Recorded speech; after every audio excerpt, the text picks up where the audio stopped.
Bismillahirrahmanirrahim. Alhamdulillah. Wassalatu wassalamu ala rasulillah. Segala puji dan puja kehadirat Allah subhanahu wa ta'ala. Juga salawat dan taslim kepada Nabi besar Muhammad sallallahu ala alihi wa sahbihi wasallam. Selamat bergabung lagi teman-teman sekalian di medsos kita, di Khalid Basalam Official, baik di Facebook, di Instagram, di YouTube, dan juga teman-teman yang ada di Jerman yang sudah bergabung bersama kita semua insyaAllah. Kita akan coba membahas mengejar Lailatul Qadar. Dan ini tentu ada alasan kenapa tema ini dipilih, karena memang kita sudah masuk di 10 terakhir Ramadan. Dan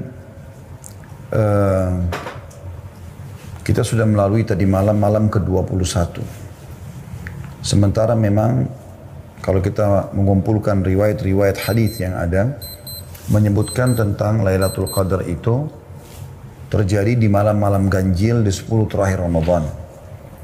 Jadi semalam sudah lewat malam 21, akan ada insya Allah besok malam 23, lusahnya lagi setelah itu 2 hari, ya, ada malam 25, kemudian malam 27 dan malam 29. Walaupun pendapat yang setelah kami kumpulkan semua umumnya tulisan tentang masalah ini lebih kuat tertuju kepada malam 27 atau sering kali terjadi di malam 27, tapi bukan mustahil dia berputar di malam-malam ganjil tersebut. Baik teman-teman sekalian, surah yang sangat masyhur dalam Al-Quran perlu kita bacakan terlebih dahulu karena memang surah inilah yang menjadi sebab juga bahasannya. Surah Al-Qadr yang sangat masyhur, 5 ayat. A'udzu billahi minasyaitonir rajim. Bismillahirrahmanirrahim. Inna anzalnahu fi lailatul qadr. Sesungguhnya kami benar-benar telah menurunkan Al-Quran pada malam Qadr itu. Dan Qadr artinya kemuliaan. Sebagian ulama mengatakan kemuliaannya karena turunnya Al-Quran. Wa ma adraka ma lailatul qadr. Apakah kalian tahu apa itu malam kemuliaan? Lailatul Qadri khairun min alfi syahr. Malam kemuliaan itu lebih baik daripada 1000 bulan. Tanazzalul malaikatu warruhu fiha biidni rabbihim min kulli amr. Pada malam itu turunlah semua malaikat-malaikat dan juga dipimpin atau pemimpin mereka Ruh atau Jibril dengan izin Tuhan mereka untuk menyelesaikan semua perkara. Salamun hiya hatta matla'il fajr, dan dia akan penuh dengan kesejahteraan malam itu sampai terbitnya fajar. Teman-teman sekalian, di sini kita bisa lihat dari ayat ini. Kita bahas dulu 5 ayat ini. Ada penyebutan atau keutamaan tentang Al-Quran. Jadi surah ini sebenarnya turun fokus menjelaskan tentang masalah Al-Quran. Karena pada malam itulah Allah subhanahu wa ta'ala menurunkan Al-Quran. Pertama kalinya turun Al-Quran. Dan karena itu dikatakan dia qadar, punya kemuliaan. Dan saking mulianya Al-Quran, sampai-sampai ini berjalan terus kemuliaannya sampai hari kiamat. Jadi setiap terjadi malam Al-Qadr, yang berputar di malam-malam haji dan mayoritas terjadi di malam 27 tadi saya katakan, maka itu terus sampai menjelang hari kiamat dianggap malam mulia. Makanya Allah memberikan kedudukan tersendiri malam itu sampai semua amal yang dikerjakan akan lebih baik daripada 1000 bulan. Kemudian saking meriahnya malam itu sampai para malaikat dan Jibril pun disuruh turun oleh Allah subhanahu wa ta'ala ke bumi untuk menyelesaikan semua perkara-perkara, menentukan takdir-takdir. Dan itu malam itu akan penuh dengan kesejahteraan. Maknanya tidak akan pernah ada syaitan yang bisa membuat kejahatan pada malam itu sampai pagi. Malam ini teman-teman sekalian yang sedang kita bahas adalah malam yang lebih baik daripada 1000 bulan. Kata Mujahid, seorang tabi'in yang masyhur, bahwa yang dimaksud lebih baik daripada 1000 bulan, yaitu malam Lailatul Qadar lebih baik dari 1000 bulan dari sisi amalan-amalan soleh. apakah itu puasa, sholat, dan itu lebih baik daripada kita mengerjakannya selama 1000 bulan berturut-turut. Dan juga beliau mengatakan bisa bermakna 1000 bulan lebih baik daripada malam selain Lailatul Qadar. Oleh karena itu teman-teman sekalian, kita sangat dianjurkan untuk mengerjakan banyak perbuatan di malam itu. Akan kita paparkan insya Allah di puncak bahasan kita tentang masalah amalan-amalan apa yang harus kita kerjakan. Tapi kita harus renungi dulu malam yang sedang kita bahas memang lebih baik daripada 1000 bulan. Maknanya, kalau teman-teman sempat mengucapkan Subhanallah pas Lailatul Qadar, dan saya perlu titik beratkan, kalau seandainya kita masih hidup insya Allah dan semoga Allah panjangkan umur kita, di 10 terakhir Ramadan ini berarti kita pasti melalui Lailatul Qadar. Hanya saja siapa yang mendapatkan taufik dari Allah untuk bisa mengerjakan amal soleh pada saat itu. Banyak orang hanya menghabiskan dengan tontonan-tontonan, menghabiskan waktu dengan hal-hal yang sia-sia gitu kan. Nongkrong-nongkrong di pinggir jalan, ngobrol kosong gitu kan. Kalau bukan di masa pandemi seperti ini, banyak sekali mereka habiskan di pasar-pasar hanya untuk mencari baju lebaran. Dan ini semua disayangkan sekali. Oleh karena itu nanti kita akan jelaskan insya Allah di jenis-jenis amalan yang dikerjakan oleh Nabi SAW dan para sahabat, para salafus salih, ya, bagaimana mereka fokus justru di 10 terakhir itu dengan ibadah-ibadah. Dan bukan di pasar, bukan di jalan, sebagaimana banyak kaum muslimin lakukan itu. Dan di malam ini selain 1000 bulan teman-teman sekalian, juga turunnya malaikat. Dan ini tidak sembarangan untuk malaikat turun. Apalagi Allah SWT juga menyuruh Jibril untuk turun. Sebagaimana Allah katakan, tanazzalul malaikatu warruhu fiha bi'idni rabbihim min kulli amr. Malaikat turun ke muka bumi itu menandakan bahwa malam tersebut atau banyak keberkahannya dengan membawa rahmat dari Tuhannya.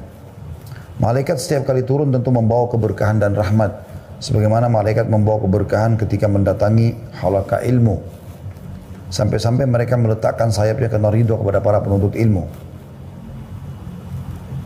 Syaitan juga tidak bisa berbuat apa-apa sebagaimana sudah saya singgung sedikit tadi. Diambil daripada firman Allah SWT, salamun hiya hatta matla'il fajr. Malam itu adalah malam kesejahteraan sampai terbitnya fajr. Dan kata Mujahid, syaitan tidak bisa melakukan kejelekan atau mengganggu manusia pada malam tersebut sampai terbit matahari. Ini adalah tafsir diambil dari tafsir Al-Quran Al-Azim punya Ibnu Katsir jilid 7 halaman 610. Ibnu Zaid dan juga Qatadah berkata pada malam Lailatul Qadar hanya ada kebaikan saja, tidak akan ada kejelekan sampai terbit fajar. Juga sama disebutkan dalam tafsir Ibnu Katsir jadi 7 halaman 611. Pada malam itu juga, ini malam mulia sekali, Allah Subhanahu wa taala tentukan takdir, ajal dan rezeki. Ibnu Katsir menyebutkan perkataan Qatadah dan ulama lain bahwasanya pada malam Lailatul Qadar diatur berbagai macam urusan. Ketika itu ajal dan berbagai rezeki ditetapkan. Hal itu sesuai atau sejalan dengan firman Allah di ayat lain surah Dukhan ayat 4. Surah Dukhan ayat 4 yang bunyinya, A'udzu billahi minasyaitonir rajim fiha yufraqu kullu amrin hakim. Pada malam itulah dijelaskan dan ditetapkan segala urusan yang penuh dengan hikmah. Dan Asy-Syu'bi berkata mengenai tafsir ayat 4 dan ayat 5 surah Al-Qadr, min kulli amr salamun hiya hatta matla'il fajr, bahwa keselamatan dan malaikat datang pada malam tersebut bagi orang-orang yang ada di masjid. Itu berlangsung hingga fajar. Tentu di masa pandemi sekarang nanti kita akan jelaskan pada saat kita jelaskan salah satu amal yang Anda harus lakukan atau dianjurkan lakukan adalah i'tikaf. Tetapi karena kita masa pandemi kita akan menggantikan dengan ibadah di rumah. Tapi kita tidak namakan i'tikaf, tentu karena i'tikaf hanya di masjid saja. As-Sa'di berkata, Berbagai hadis yang mutawatir membicarakan tentang keutamaan Lailatul Qadar dan dijelaskan bahwa malam tersebut terdapat di bulan Ramadan. Malam tersebut terdapat di 10 hari terakhir terkhususkan pada malam-malam ganjil. Malam penuh kemuliaan itu tetap terus ada setiap tahunnya hingga hari kiamat. Karena kemuliaan malam tersebut, Nabi SAW melakukan i'tikaf dan memperbanyak ibadah di 10 terakhir Ramadan. Dengan melakukan hal tersebut, beliau berharap bisa menjumpai Lailatul Qadar. Ini tadi gambaran daripada tafsir 5 ayat surah Al-Qadr. Teman-teman sekalian, Allah Subhanahu wa taala memberikan rahmat buat kita umat Muhammad sallallahu alaihi wasallam. Umat-umat sebelum kita umumnya umur mereka panjang-panjang. Misal Nabi Nuh alaihissalam berdakwah di kaumnya itu teman-teman sekalian 950 tahun. Dan tidak mungkin Nabi Nuh berdakwah sementara beliau masih bayi. Umumnya nabi-nabi dinobatkan jadi nabi di umur 40 tahun. Berarti bisa 990 tahun umur Nabi Nuh alaihissalam. 40 tahun masa sebelum kenabian dan setelah itu ada masa dakwah 950 tahun. Ya. Maka itu umur kurang lebih umat sebelum kita dan umat-umat yang hidup atau umat yang hidup bersama Nabi Nuh AS adalah satu generasi. Jadi umatnya bisa ada yang berumur 1000 tahun bahkan lebih. Disebutkan dalam sebuah riwayat atau sebuah athar bahwasanya pernah Nabi Nuh AS melewati seorang ibu yang menangisi anaknya yang meninggal. Yang menangisi anaknya yang meninggal gitu kan. Anaknya ini meninggal teman-teman sekalian umur 60 tahun. Anaknya ibu ini. Ini kita bisa ambil gambaran dari riwayat ini. Bagaimana ya, umur mereka sangat panjang. Maka pada saat dia menangis, berkatalah pada saat itu Nabi Nuh AS, kenapa engkau menangis wahai ibu? Kata dia, saya sedih, kesian melihat anak saya umur 60 tahun meninggal. Dia belum merasakan dunia. Jadi umur 60 tahun bagi mereka itu kayak masih 6 tahun kalau kita. Kata Nabi Nuh AS, jangan kau bersedih hai ibu. Karena sungguhnya akan datang nanti umat di akhir zaman, ya kita ini. Umur orang tertua di antara mereka adalah umur seperti anakmu ini. Artinya mereka akan dianggap tua kalau sudah umur 60 tahun. Sementara anakmu ini 60 tahun kau anggap masih sangat kecil. Maka kata ibu tersebut, wahai Nabi Allah, kalau seandainya aku hidup di zaman dan dikasih umur oleh Allah SWT cuma 60 tahun, aku akan gunakan semuanya sujud. Selama 60 tahun itu. Itu menandakan bagaimana panjangnya umur mereka. Ini tuh luar biasa. Bagaimana umur mereka sangat panjang. Ya. Umur mereka sangat panjang. Nah, sekarang pertanyaan sederhana. Bagaimana caranya kita mengimbangi umur mereka? Amal-amal mereka. Jadi misalnya kalau ada di antara umat Nabi Nuh AS saja yang beribadah selama 300 tahun saja. Umur kita kan dibatasi. Bukankah Nabi SAW bersabda, ya, umur umatku antara 60 sampai 70 dan sangat sedikit, ya, yang melampaui itu. Jadi kita kalau umur 60 tahun, 70 tahun kita anggap sudah tua. Nah sekarang bagaimana kita mengimbangi amal solehnya kaum Nabi Nuh? Allah Subhanahu wa taala mudahkan untuk umat ini agar kita mendapatkan ekstra pahala, tambahan lebih. Dengan adanya keutamaan yang diberikan di beberapa tempat kalau kita beribadah, kayak kasus kita ibadah di Masjid Haram Mekah 100.000 kali lipat pahala sholatnya, Masjid Nabawi 1000 misalnya. Ya. Dan juga adanya Lailatul Qadar. Dan makna teman-teman sekalian lebih baik daripada 1000 bulan, artinya 1000 bulan itu kalau kita hitung kurang lebih tepatnya 84 tahun plus 3 bulan. Artinya sama ibadah apapun yang kita kerjakan di waktu itu dengan 83 tahun plus 4 bulan. Contoh, teman-teman mengatakan subhanallah, pas Lailatul Qadar, pahalanya sama dengan subhanallah diucapkan selama 83 tahun plus 4 bulan atau 1000 bulan. Dia mengatakan astagfirullah sama dengan astagfirullah selama 1000 bulan. Dia sedekah, ya, misalnya dengan sebagian hartanya, maka dia sama dengan bersedekah misalnya 1 juta rupiah. Sama dengan dia bersedekah 1 juta rupiah itu selama 83 tahun plus 4 bulan. Dia membuka puasakan orang, dia bakti sama orang tua, dia jenguk orang sakit. Apa saja, dia membantu orang susah, menghilangkan kesedihannya, misalnya menghiburnya. Dan segala macam hal yang dia kerjakan, kalau di Lailatul Qadar, maka semuanya tentu akan dilipat gandakan sama dengan 1000 bulan. Anda bisa bayangkan itu. Sebagian ulama mengatakan, malam itu mulai diambil atau terhitung dari awal malam datang, yaitu habis maghrib. Karena sudah mulai gelap, biasanya orang sudah membahasakan malam. Begitu juga sampai dia pagi hari, berarti memang betul-betul sampai subuh, gitu kan? Dan itu waktu yang sangat lama. Berarti Anda, insya Allah biidznillah, kita berharap pada saat membuka puasakan orang, berarti Anda sudah dapat pahala itu. Insya Allah, kita berharap itu. Anda kalau ya membaca Al-Quran, berzikir, bersedekah, apa saja amal yang kita kerjakan, lebih baik daripada 1000 bulan. Dan ini luar biasa. Dia hanya terjadi setahun sekali. Baik, Ustaz, apakah saya boleh kalau begitu fokus ibadah di malam-malam ganjilnya saja? Jawaban kami tidak tentunya. Kenapa tidak, Ustaz? Kan malam Lailatul Qadar hanya terjadi di malam-malam ganjil. Ya, karena bisa saja perhitungan manusia bisa luput.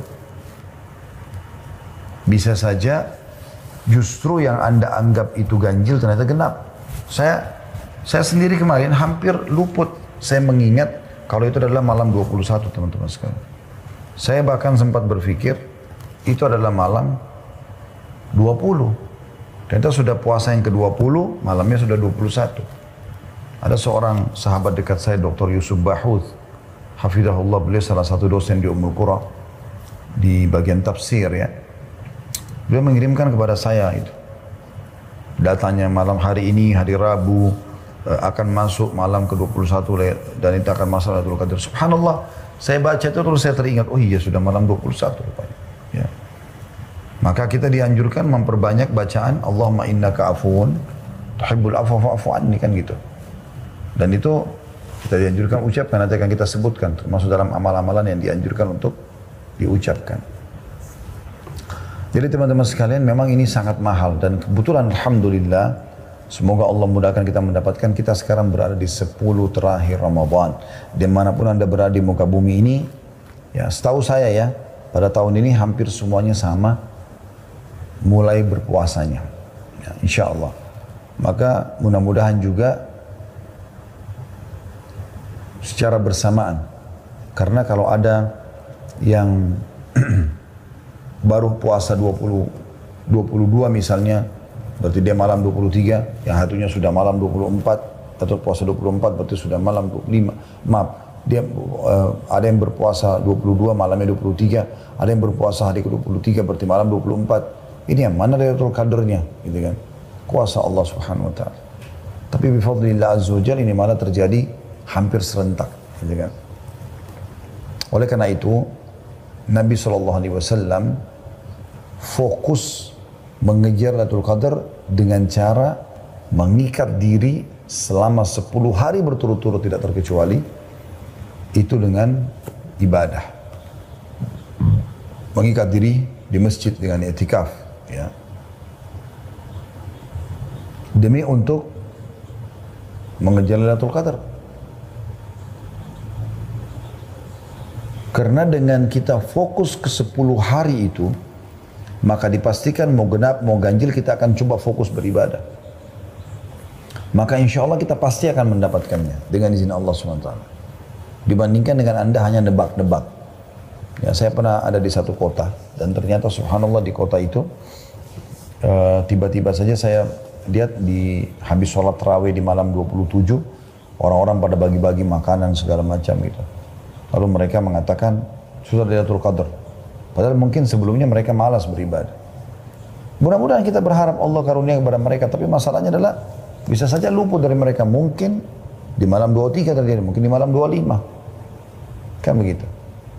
Jadi harusnya kita fokus 10 hari tersebut. Baik, kita akan masuk teman-teman lebih dalam tentang amalan-amalan apa yang dikerjakan pada saat Lailatul Qadar. Ini penting sekali ya. Yang paling ditekankan sekali adalah Anda sholat malam. Apakah itu tarawih atau Anda kerjakan tahajudnya. Apa bedanya Ustaz tarawih sama tahajud? Beda. Dari sisi istilah dan juga waktunya. Tarawih santai, dimulai dari setelah Ba'da Isya sampai Masya Allah terserah kita mau selesaikan jam berapa, tergantung kadar ayat yang kita baca. Tahajud dikerjakan di sepertiga malam ataupun sudah lewat pertengahan malam gitu kan. Walaupun sama-sama qiyamul lail. Tapi dari dua ini Anda jangan keluput salah satunya. Baik itu sholat tarawihnya ataupun sholat tahajudnya. Bagaimana Ustaz kalau saya mau gabungkan keduanya? Boleh. Makanya di Masjid Haram Mekah dan Masjid Nabawi Madinah kan melakukan itu. Mereka ada sholat tarawih, hanya saja di 10 terakhir Ramadan kayak mulai tadi malam, di malam ganjil itu mereka sudah tidak lagi mengerjakan witir di sholat tarawih. Jadi cuma tarawih 20 rakaat, kemudian mereka tidak witir, nanti sekitar jam 12 malam atau setengah 1 malam, mereka baru mengerjakan qiyamul lail lagi dengan witir. Jadi kurang lebih jam setengah 1. Mereka kerjakan kadang-kadang 11 rakaat sampai 13 rakaat. Seperti itulah. Dan ini teman-teman kalau mau dapat keutamaannya, terutama dengan pembersihan dosa-dosa seluruhnya tidak terkecuali, Anda harus penuhi syaratnya 2. Sabda Nabi SAW yang masyhur dalam hadis Bukhari Muslim, "Man qama Ramadhana imanan wa ihtisaba, ghufira lahu ma taqaddama min dhanbi." Barang siapa yang mendirikan malam Ramadhan karena keimanan dan mengharapkan pahalanya, dibersihkan dosa-dosa yang telah lalu. Dan di Lailatul Qadar lebih ditekankan lagi, karena kata Nabi SAW, "Man qama Lailatul Qadri imanan wa ihtisaba, ghufira lahu ma taqaddama min dhanbi." Barang siapa yang bangun di malam Lailatul Qadar karena keimanan dan mengharap pahalanya, maka dosanya yang lalu akan diampuni.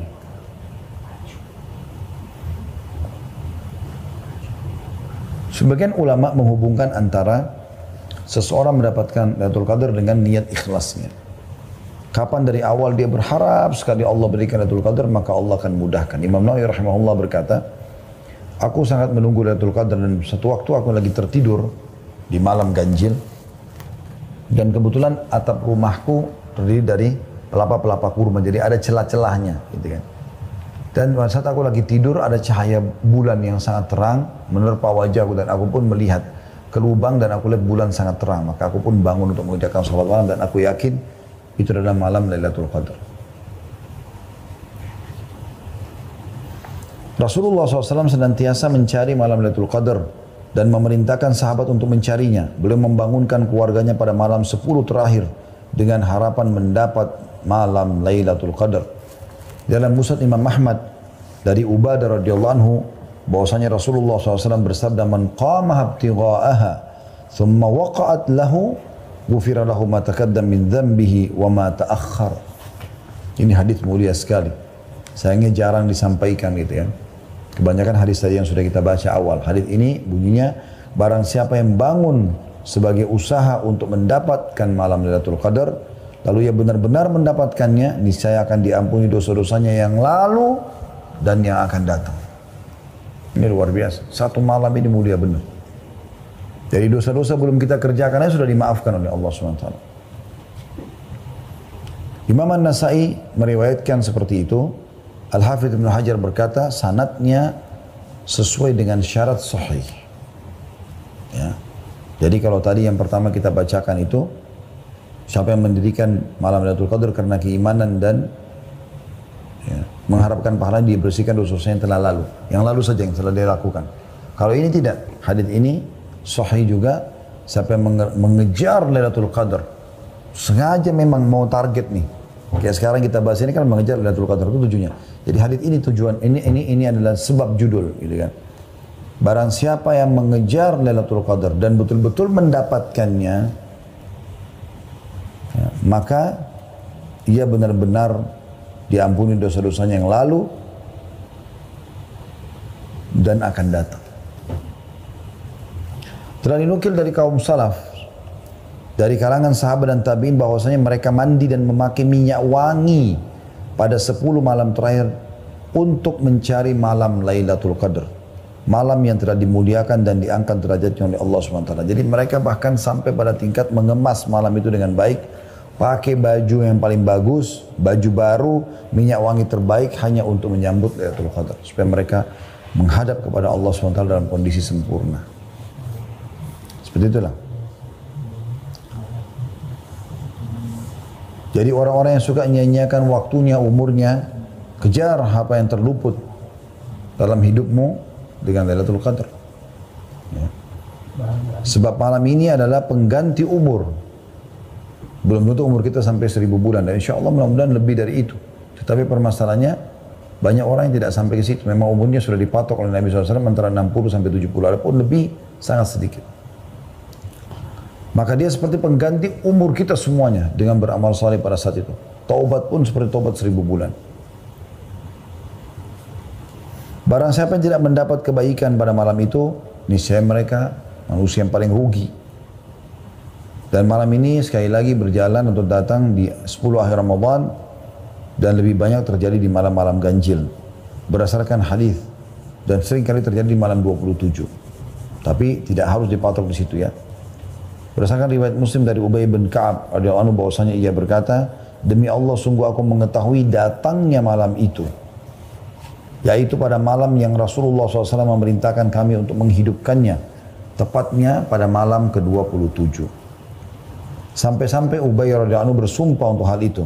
Beliau berkata, aku dapat mengenalnya melalui tanda-tanda dan alamat yang diberitakan Rasulullah SAW kepada kami, yaitu matahari terbit tanpa cahaya yang menyilaukan pada pagi harinya. Jadi ini Ubay bin Ka'ab kata sebagian ulama kemungkinan coba menjelaskan ya, tentang kondisi beliau pada saat itu. Jadi beliau memang disuruh Nabi SAW untuk mengerjakan ibadah dengan para sahabat dan pas malam 27. Maka beliau berpatokan itu adalah malam Lailatul Qadar. Walaupun secara umum pendapat ulama mengatakan berputar di seluruh malam-malam ganjil. Itu amalan yang pertama yaitu sholat. Memperbanyak sholat, ya, terutama sholat malam. Bahkan tadi dianjurkan agar bisa mandi khusus untuk malam itu dan memakai wangi-wangian serta baju terbaik.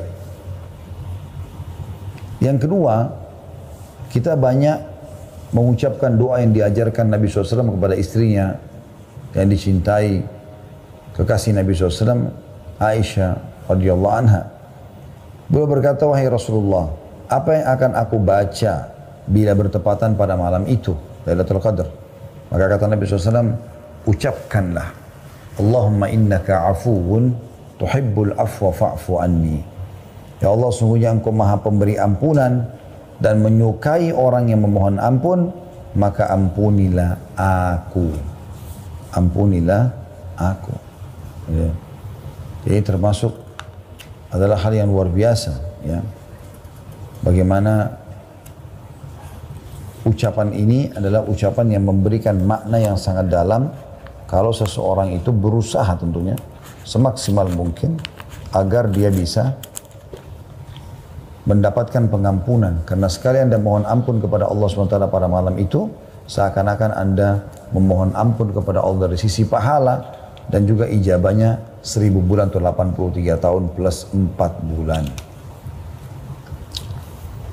Dan ini termasuk dalam doa-doa yang baik teman-teman dan zikir. Dan ini juga termasuk amalan yang harusnya selalu dijaga. Ya. Apalagi kalau Anda mengejarnya di sepertiga malam terakhir ya. 3 atau 2-3 jam. 4 jam lah sebelum subuh. Anda fokus di situ. Maka insya Allah memperbanyak istighfar untuk mendapatkan fadilah atau keutamaan. Dalam ayat dikatakan wabil ashari hum yastaghfirun, mereka selalu beristighfar di waktu-waktu sahur atau waktu menjelang subuh. Doa mustajab karena sepertiga malam Allah turun ke langit bumi. Ya, kemudian juga minta agar diberikan takdir baik, ya, kebaikan-kebaikan semua, karena memang pada malam itu semua perkara ditentukan atau ditakdirkan oleh Allah subhanahu wa ta'ala. Yang ketiga teman-teman yang Anda lakukan adalah i'tikaf. Ya, i'tikaf. Mungkin Anda mengatakan, Ustaz, untuk apa bahas i'tikaf? Karena kita sekarang pandemi nggak bisa ke masjid. Ya kan hukum ini berlaku sampai hari kiamat. Pandemi akan berlalu insya Allah.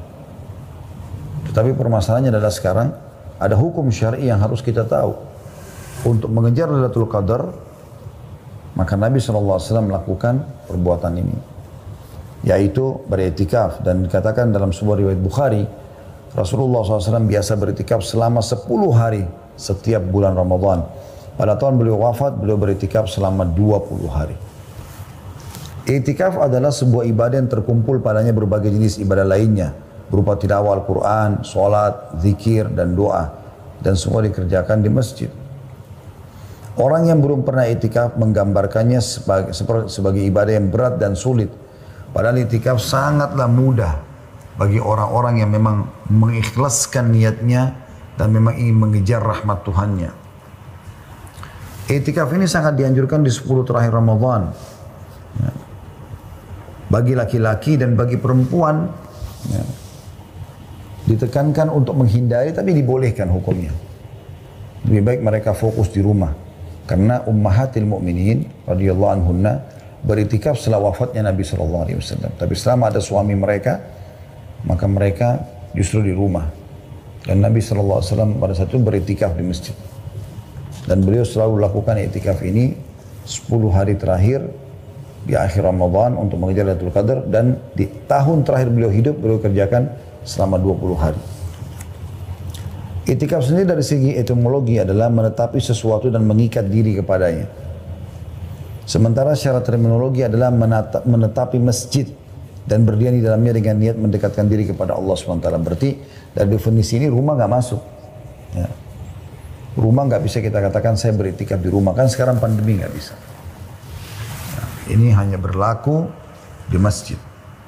Tetapi insya Allah, bila Anda memang sudah biasa melakukannya, sebagaimana hadis Nabi SAW yang sudah masyhur, atau kama qala Nabi SAW, siapa yang terbiasa mengerjakan sebuah ibadah, maka akan dicatatkan baginya pahala lengkap pada saat dia punya uzur.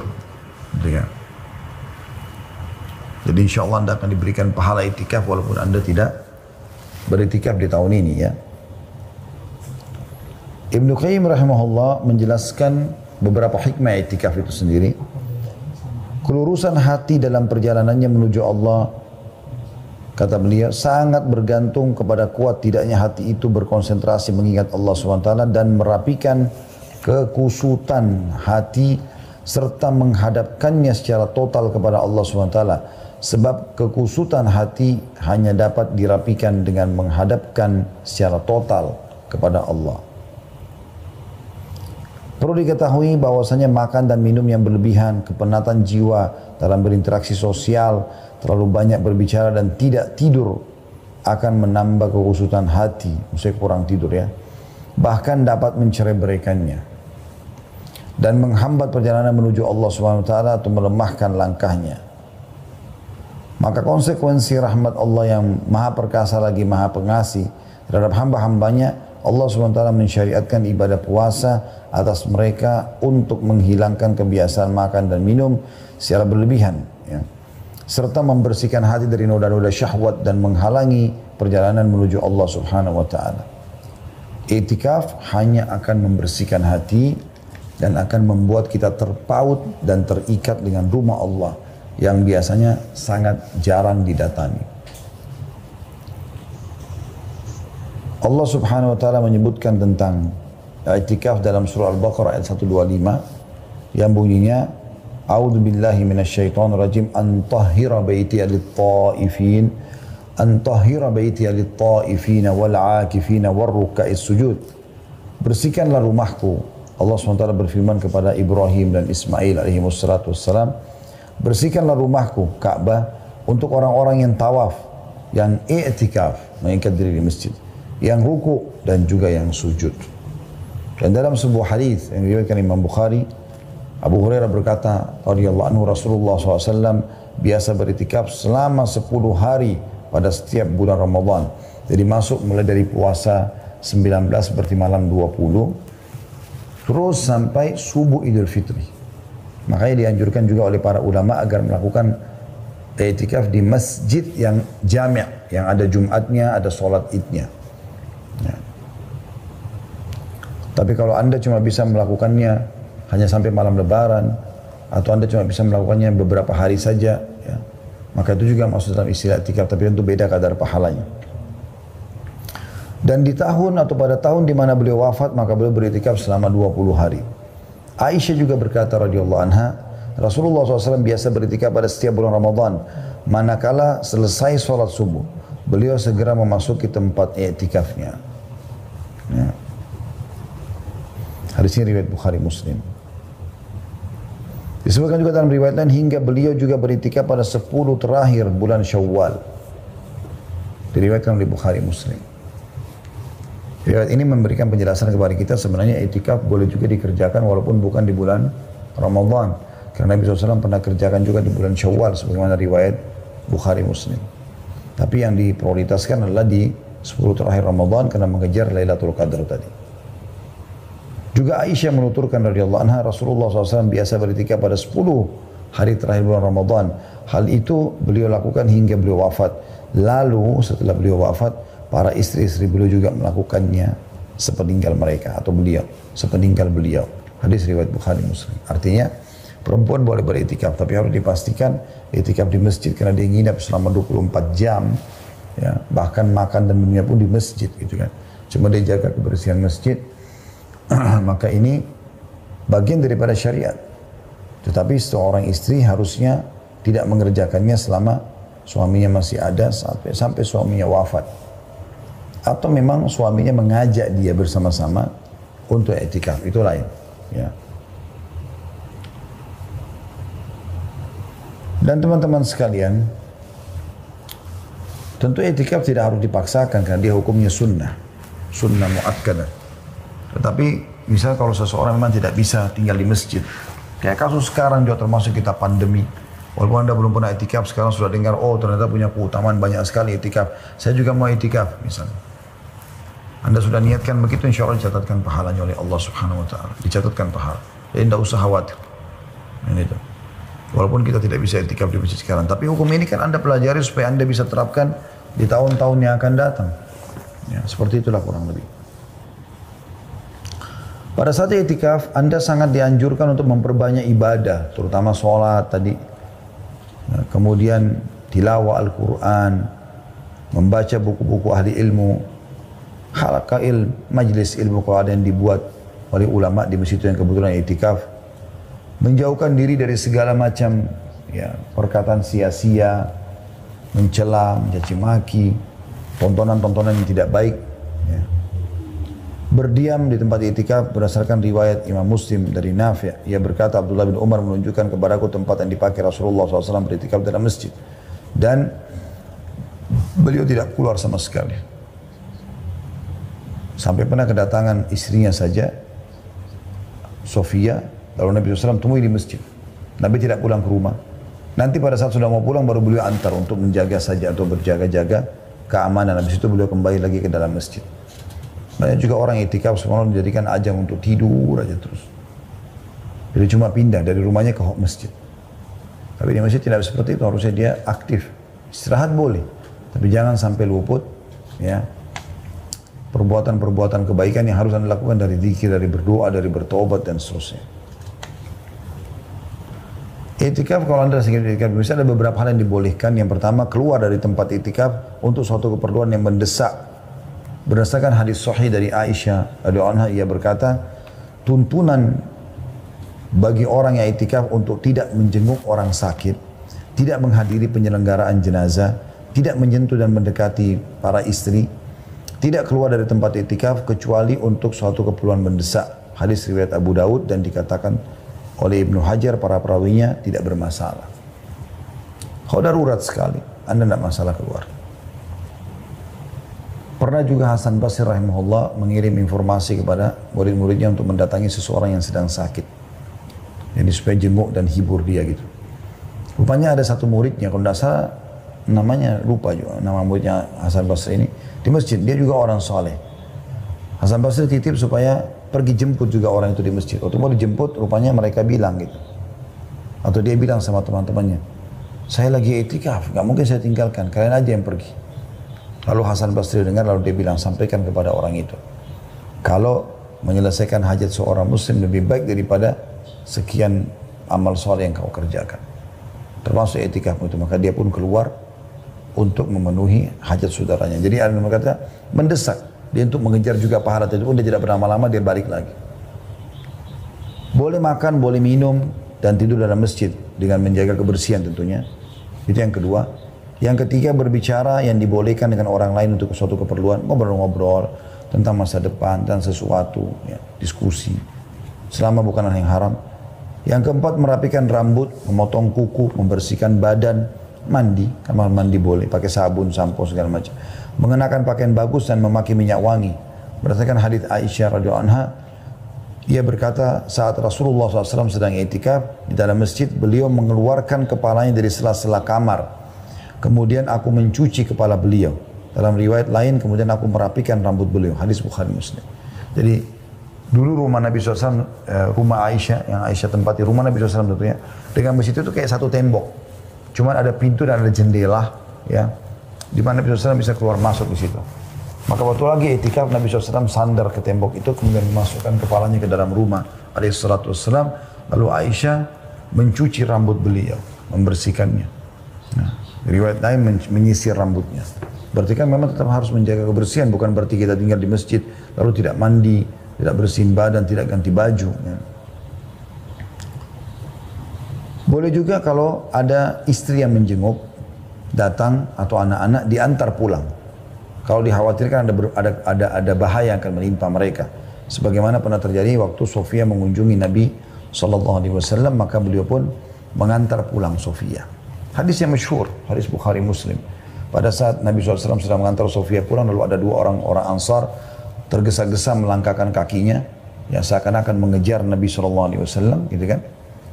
Nah, pada saat mendekat, Nabi SAW mengatakan, ala rizkikuma, pelan-pelan aja. Inna Sofia binti Huyai.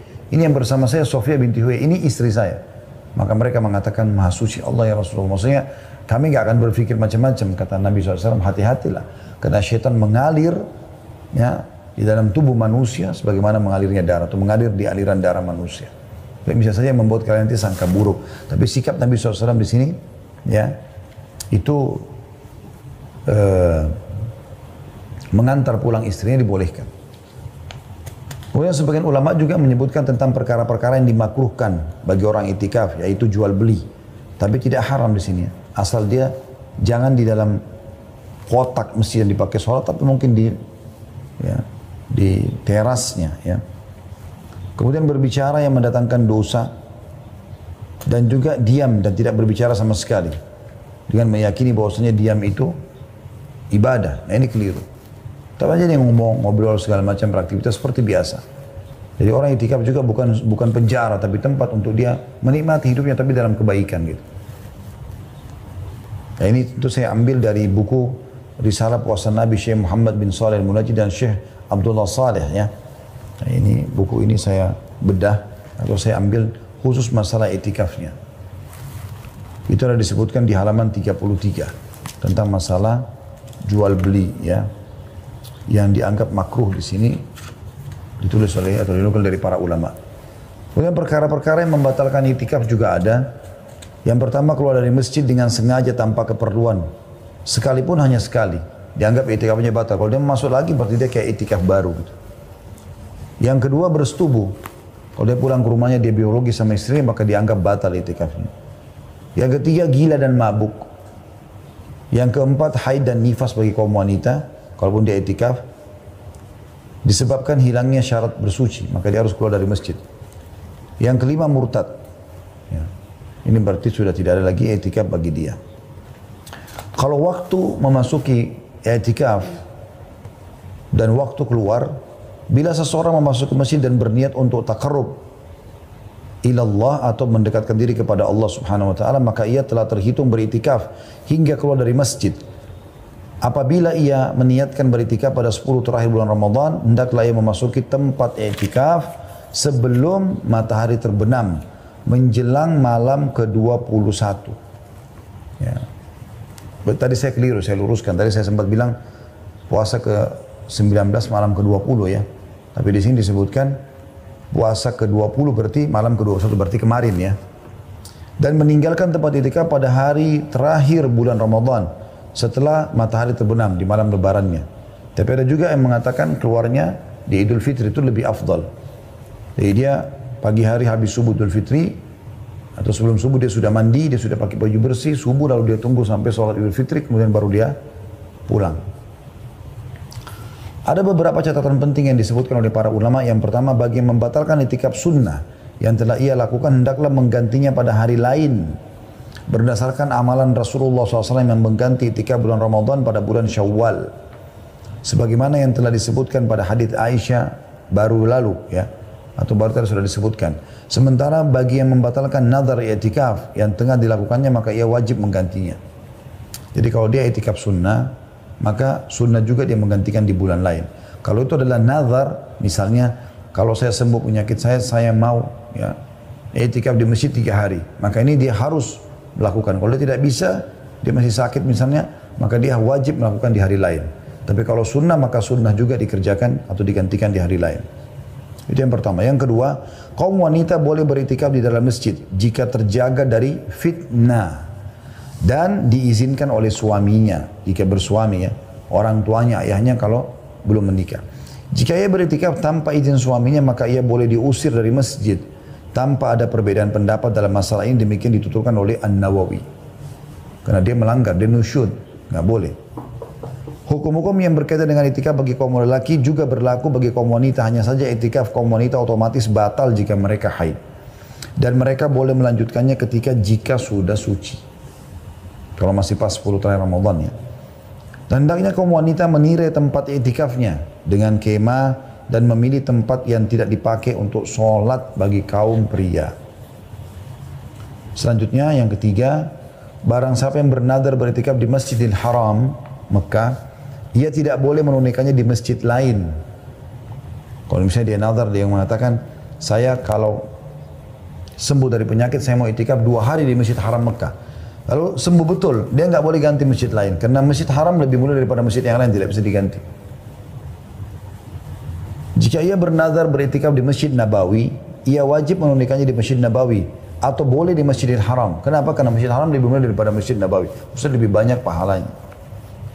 Jika ia bernazar beritikaf di Masjid Aqsa, maka ia boleh menunaikannya di salah satu dari 3 masjid. Masjid Haram Mekah, Masjid Nabawi atau Masjid Aqsa. Karena Masjid Aqsa keutamanya lebih di bawah lagi dari 2 masjid tadi. Sementara bagi yang bernazar beritikaf di selain 3 masjid tersebut dan tidak menentukan masjid tertentu, ia boleh menunaikannya di masjid mana saja. Tapi ini nazar ya. Karena nazar kan hukumnya wajib ditunaikan. Misalnya tadi saya kasih contoh, kalau saya sembuh penyakit, saya akan i'tikaf 2 hari di masjid ini dan itu. Misalnya. Sebab Allah SWT tidak menjadikan tempat tertentu untuk melakukan ibadah, dan juga semua masjid sama saja keutamanya kecuali 3 masjid tersebut. Jadi kalau misalnya kita mengatakan saja kalau saya sembuh, saya mau i'tikaf di masjid 3 hari. Dia tidak sebutkan masjidnya, maka di sini masjid manapun boleh dilakukan.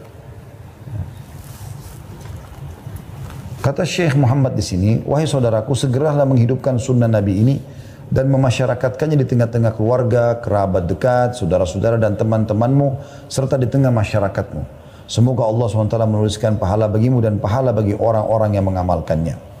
Dalam sebuah riwayat At-Tirmidzi dan dinyatakan hasan olehnya dari Kathir bin Abdullah dari kakeknya bahwa Rasulullah SAW berkata kepada Bilal bin Harith, ketahuilah, ia bertanya, wahai Rasulullah, apa yang harus ku ketahui? Rasulullah SAW bersabda, man ahya sunnatan min sunnati qad umitat ba'di kana lahu minal ajri mithla man amila biha ghaira an yunqasa min ujurihim syai'a. Barang siapa yang menghidupkan salah satu sunnahku yang telah diabaikan, maka ia akan memperoleh pahala seperti orang yang mengerjakannya tanpa dikurangi dari pahala mereka sedikit pun. Di sisi lain, beberapa faedah yang dapat dipetik dari sunnah itikaf adalah pembinaan jiwa dan melatihnya dalam mengerjakan ketaatan. Hal ini sangat dibutuhkan oleh kaum muslimin, terutama secara khusus da'i. Tinggal 2 amal teman-teman sekalian saya ringkaskan. Umroh. Umroh secara umum di bulan Ramadan besar sekali pahalanya. Karena kata Nabi SAW dalam hadis Bukhari Muslim, umratun fi Ramadan ta'dilu hajjah. Pahala umrah di bulan Ramadan sama dengan haji bersamaku. Atau sama dengan ibadah haji, maaf. Saya ulangi, pahala umrah di bulan Ramadan sama seperti haji. Dan dalam riwayat lain ditambah hajjatan ma'i. Sama seperti menunaikan haji bersamaku. Tentu sekarang subhanallah masa pandemi lagi ditutup ya. Tapi kan ini baru sekarang. Saya pun setelah 45 tahun melalui hidup ini. Seingat saya dari saya balik mungkin ya. Yang saya mulai kenal Masjidil Haram. Setahu saya belum pernah ada halangan seperti ini. Ya, ini baru terjadi di masa kita lah istilahnya. Maka insya Allah tahun-tahun depan, Anda kalau bisa umroh cuma sekali seumur hidup, umrohnya di bulan Ramadan. Kalau bisa 2 kali setahun, maka satunya bulan Ramadan. Intinya kalau bisa berapa kali pun dalam setahun Ramadan jangan sampai luput. Ya, usahakan ini. Terutama kalau kita hubungkan dengan bahasan kita di malam Lailatul Qadar. Atau di malam ganjil. Makanya kita temukan di malam 27 itu luar biasa penuhnya. Penuhnya luar biasa Masjidil Haram itu. Ya. Luar biasa penuhnya, mengalahkan haji bahkan, gitu kan? Karena banyaknya orang yang mengenal atau mengejar Lailatul Qadar ini. Yang terakhir teman-teman sekalian yang kami tekankan adalah membaca Al-Quran. Membaca Al-Quran, karena ini memang baca Al-Quran mungkin kita sudah tahu semuanya, tapi sayangnya masih sangat sedikit orang yang memikirkannya. Al-Quran teman-teman sekalian bukan karangan seseorang, tetapi dia adalah kalamullah. Bulan Ramadan adalah bulan Al-Quran. Dan Lailatul Qadar, malam turunnya Al-Quran. Ini poin yang sangat penting. Kita semua dianjurkan memperbanyak membaca Al-Quran, mengkhatamnya. Di antara salafus soleh ada yang menyibukkan diri dengan hal-hal yang berkaitan dengan Al-Quran, mulai membaca, mempelajari dan mentadaburinya. Bahkan malaikat Jibril alaihissalam memperdengarkan Al-Quran setiap malam kepada Rasulullah SAW di bulan Ramadan. Uthman bin Affan radhiyallahu anhu mengkhatam Al-Quran setiap hari pada bulan Ramadan. Jadi 30 kali khatam kalau 30 hari. Allah musta'an atas kekurangan kita. Semoga Allah mudahkan kita seperti beliau. Di antara salafus saleh ada yang mengkhatam Al-Quran dalam sholat tarawih tiap 3 malam sekali. Ada yang mengkhatam tiap 7 malam sekali. Ya. Dan ada yang mengkhatamnya setiap 10 malam sekali. Mereka selalu membaca Al-Quran baik di dalam sholat maupun di luar sholat. Dan Imam Syafi'i mengkhatam Al-Quran sebanyak 60 kali di luar sholat pada bulan Ramadan. 60 kali, ya berarti dalam satu hari 2 kali khatam, gitu kan? Karena Al-Quran itu sekitar 6.229 ayat, kurang lebih seperti itu ya. Maka kalau Anda membacanya, targetnya adalah menyelesaikan 6.000, ya, tadi 229 ayat dalam berapa jam misalnya, maka Anda bisa membaca seperti Imam Syafi'i, sehari 2 kali. Atau seperti Uthman bin Affan sehari sekali gitu kan. Sementara Al-Aswad juga mengkhatamnya selama sebanyak 2 hari sekali. Ya. Ibnu Rajab menjelaskan, ada sebuah hadis yang berbunyi, Nabi SAW bersabda, siapa yang mengkhatam Al-Quran kurang dari 3 hari maka dia tidak memahaminya.